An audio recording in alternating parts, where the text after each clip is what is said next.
you wonderful people out there. All right, today, I've got a few minutes while I'm on my way to my next meeting. I gotta change my shirt too. I wore this one because I sweat through the other ones really quick, so I wanted to have this shirt on. All right, today is You Matter and Why. And the reason why I want to bring up a couple things is there's a few people in my life and there's a few people in your life that you know of today and a couple other days. They're going through some really bad situations. They've been having a bad week, a bad day, a bad year, something like that, okay? And all of us take that stuff for granted. All of us look at what's going on in life like a fly on the wall. And when I say that is, it's kind of like I always remember my sister and my cousins and stuff. They used to have all these movie posters, and they used to have all these bands and rock bands and groups and stuff. And they were groupies and New Kids on the Block and Pantera and Metallica and Megadeth and 9 Inch Nails. And they had all this stuff on their walls, right? And that's how we look at our friends sometimes, our posters on the walls. Now, what's really funny is I know a lot of people that grow up and they get married and stuff, but I bet you anything, there's a couple people that you could go back to their parents' house, go into their room, and those posters are still there. They don't even know they're on the walls anymore.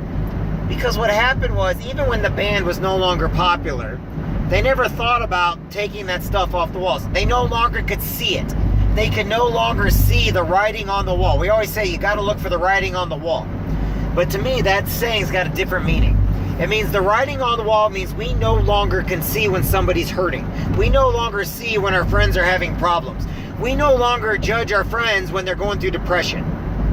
My friend Glenn, who is a Marine, and his birthday was a couple days ago, who took his life last year, is one of those people. He talked about the 22 so often. He talked about suicide and how he was depressed so often that we no longer were listening to it. We no longer could see him talking about it anymore. He was talking about it all the time. We just no longer chose to see him talking about it. We no longer chose to see our moms and dads talking about how much they wish we'd visit or call. We no longer hear our friends talk about, man, I wish you would call sometime. I could really use your help. We no longer see these things because we've been listening to it for so long that every time we open our mouths now, hey man, let's get together, let's go do something, let's do this or that. That becomes the writing on the wall. That becomes the go-to saying for the actual excuses. Hey, I don't know what I'm telling you right now, but I'm not going to call. By the way, I don't really care. I love you to death, but unless you actually change habit, I no longer see what's going on in your life. Until you actually can tell me that we need to get out of these bad habits. These bad habits of putting everybody off till tomorrow. These bad habits of not thinking outside the box anymore. We are so used to staying in our little square, our little bubble. We are so used to being trapped in our own fantasy that we no longer are any good to ourselves or the people around us because we got into what's comfortable.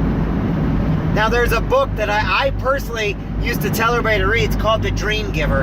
And I used to give it out to my friends and family. I go buy it for them and not care because I felt this book meant a lot. Now, I'm not trying to sell this book. This is nothing. It's Bruce Wilkinson. It has nothing to do with selling a book. I'm not selling anything.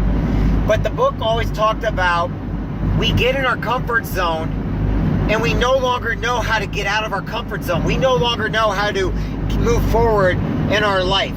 We no longer know what to do to make people know that they matter or they feel good about themselves.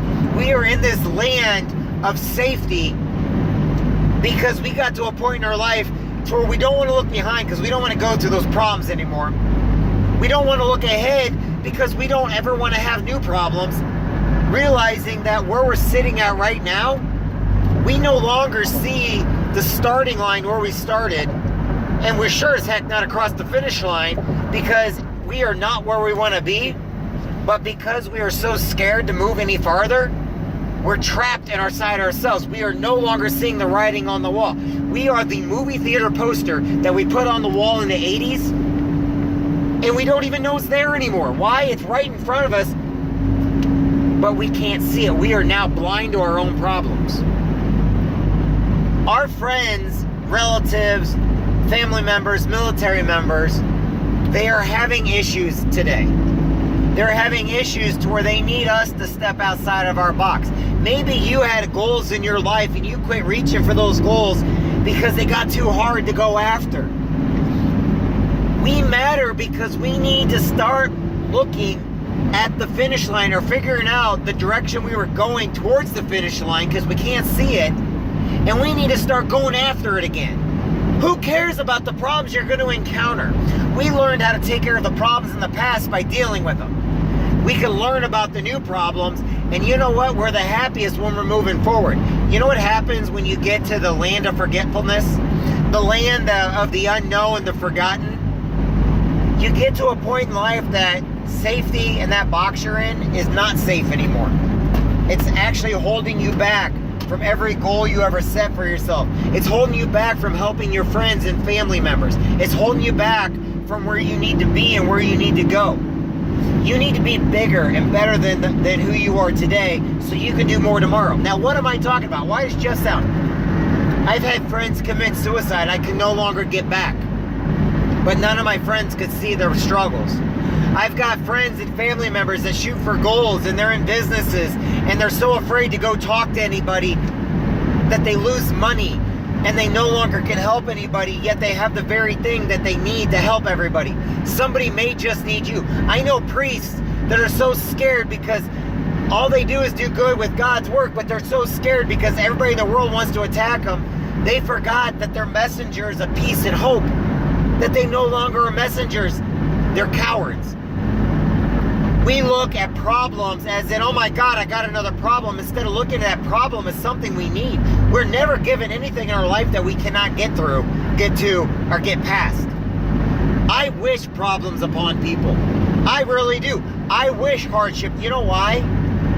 Because hardships help us grow.